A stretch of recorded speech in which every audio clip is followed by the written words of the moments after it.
Good evening, you're very welcome to the Daily Rundown with me, Fiona Fox. Now, tonight on the show, we're going to be talking about a career in personal shoplifting, an attempt on Donald Trump's life, and activists using drones in Northern Ireland.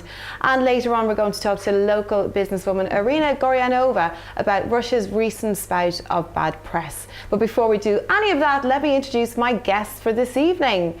It's stand-up comedian Tom Short. And it's the counting Scotsman, Stephen Lindsay, back again. Hello, gentlemen. Good evening. You're very, very welcome. Thank Are you you. excited to be in the Daily Rundown this evening? You're looking quite blasé about it all, to be honest. I'm ecstatically excited. You're ecstatic, that's why you're sitting upright. I'm pretty excited, but I do have lower back issues, so. Lumbar. Also laziness. Right, okay, so you're dealing with those. So you've a lot on this evening, to be fair, haven't you? Looking forward to listening to your chat, guys. And I've got lots of good stories. And don't forget, you guys at home can also get involved with the programme by tweeting us at the Daily Rundown. And you may as well.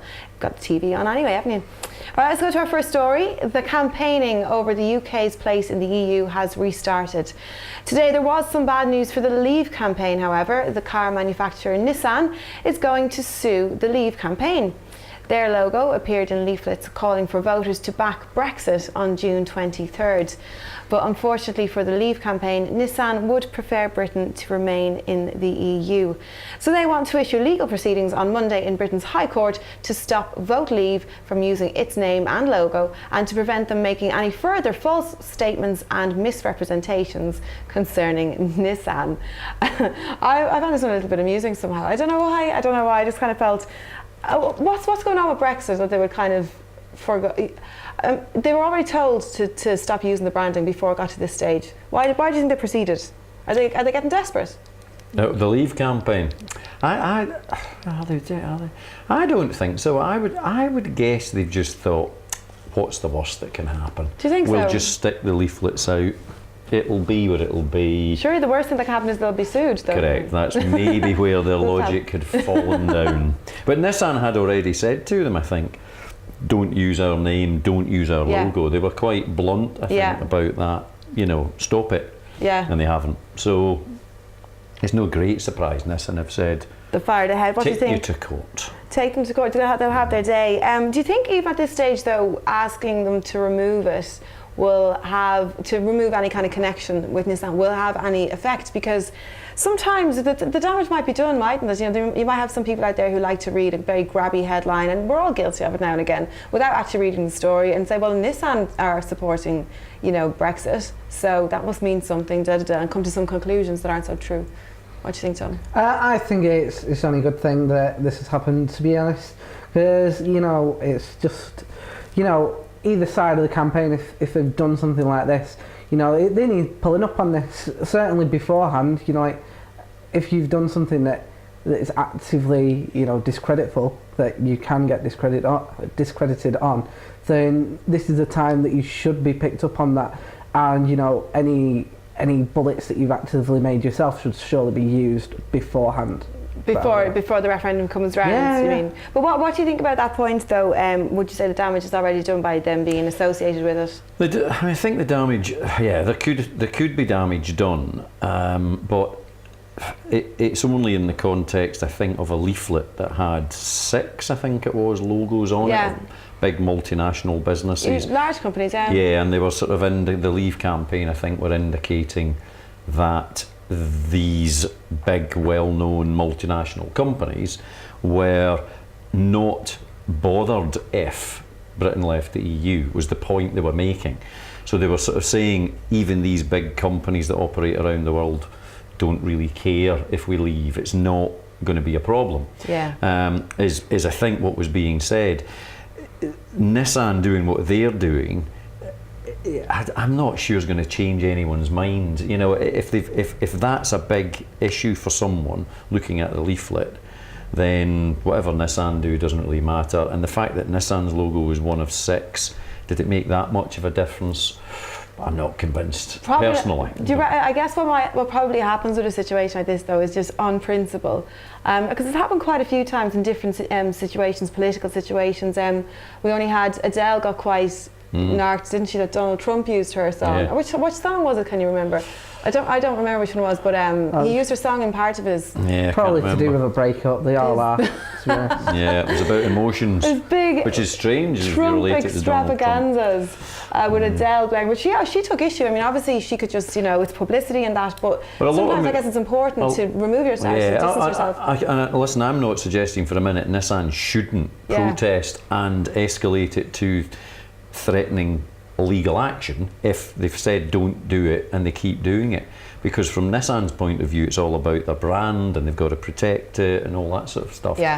Does it really make does that particular thing make that much of a difference in the entire campaign, given the extent of the debate, given all the all the comments that have been made that people could take issue with? I don't think that particular one's a big issue, but they're right, on the other hand, to do something about it, because it's their brand, so they should protect it. It's fine. And I guess just what Tom said there as well, it is important probably to get it all done, or at least get it into the newspapers before the referendum. Yeah. That's the important time, really. Yeah.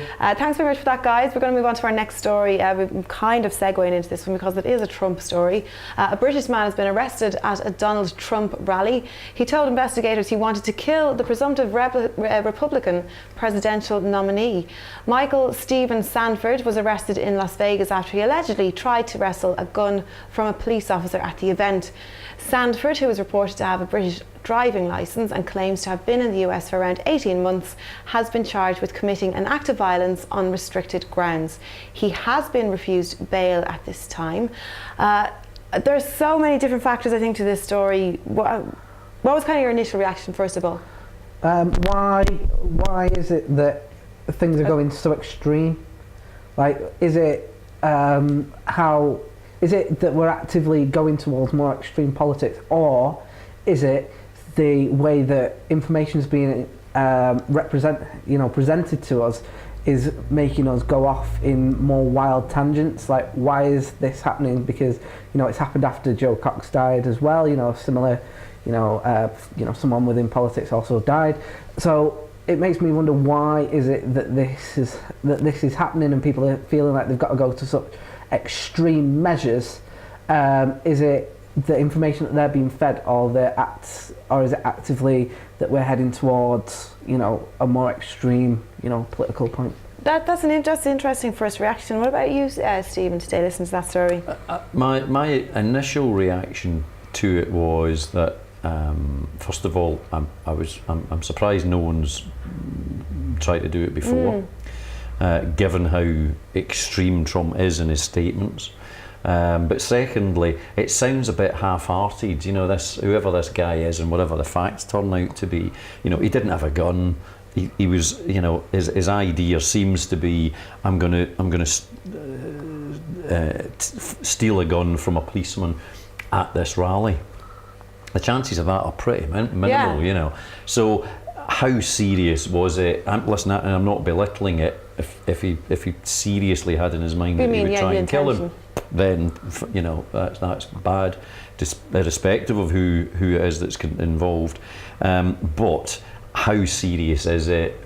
It'll be interesting to see what comes out as regards this particular guy. And it is a funny one, isn't it? What's in his background and what was in his mind, and Maybe he went there with no bad intention. He just something that Trump said just tipped him over. No, to be fair, I think that actually he has already said that he's intended to do this for a while, and he just got the confidence to do it at that rally. But you're right. I mean, especially somewhere like America, to try and go and wrestle a police officer for their gun. Yeah, it's unlikely to be successful, I would suggest. Do you know what though? Sometimes I worry that I do. I mean, this is going to sound terrible, but do you know we're in a because we're not used to seeing it here, are we? When you're in a foreign country, you do see the police with their guns, and part of me kind of wants to just go, what if I just messed around with him a bit and was woo or woo? Maybe it was one of those, got your gun. Maybe it was one of those and it just went wrong. I spend quite a bit of time in Turkey, in Istanbul in particular, and my suggestion is don't. Have you seen somebody try? Well, no, but I think I know what would happen.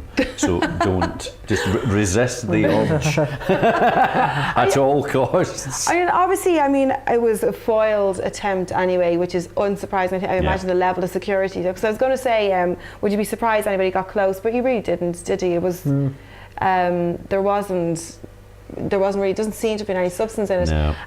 How do you feel about the fact that it's a Brit, though? I mean, that's surprising, isn't it? Well, we know that he's there, that he's taking that stand in a different country. Yeah.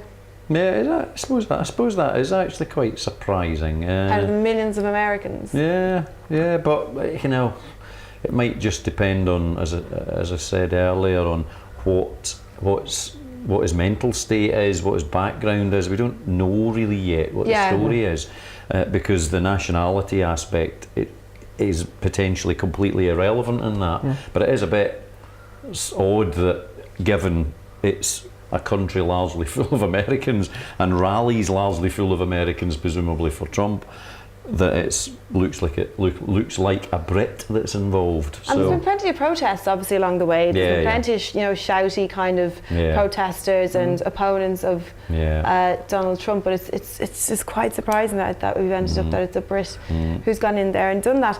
This is one that probably won't end up with a big discussion on the gun laws, though, actually, because he didn't actually go in with his own. No, but it's I mean the aspect of their gun laws, which isn't that direct because he didn't actually have one, but the whole aspect of their gun laws is just mind-boggling, isn't it? You just cannot get your head around it. I read a post today on Facebook, Facebook trending, so I don't know how kind of true it is, but it was basically saying that there was this 3-year-old girl.